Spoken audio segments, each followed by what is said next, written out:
পিরোজপুরে প্রতিপক্ষের হামলায় এক ইউপি সদস্য ও তার ভাইয়ের স্ত্রী নিহত হয়েছেন। এই ঘটনায় জখম হয়েছেন ওই ইউপি সদস্যের স্ত্রী।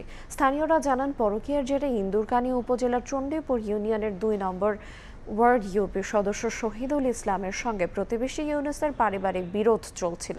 শুক্রবার রাত ১২টার দিকে শহীদুলের বাড়িতে হামলা চালায় ইউনুস ও তার ৫ সহযোগী।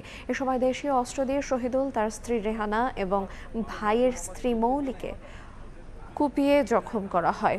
এতে ঘটনাস্থলে মারা যান শহীদুল ও মৌলি বেগম। গুরুতর অবস্থায় রেহানাকে উদ্ধার করে জেনারেল হাসপাতালে ভর্তি করা হয়। জড়িতদের আওতায় আনার কথা জানিয়েছে পুলিশ। ধারণা করছি যে এখানে নির্বাচন একটা বিষয় ছিল, আর পারিবারিক একটা বিষয় ছিল, এবং দলীয় কোন্দল সব মিলিয়ে আমরা এতক্ষণ এটি বুঝতে পারছি। কোনো আটক এ পর্যন্ত হয়েছে কিনা বা কেমন কিছু?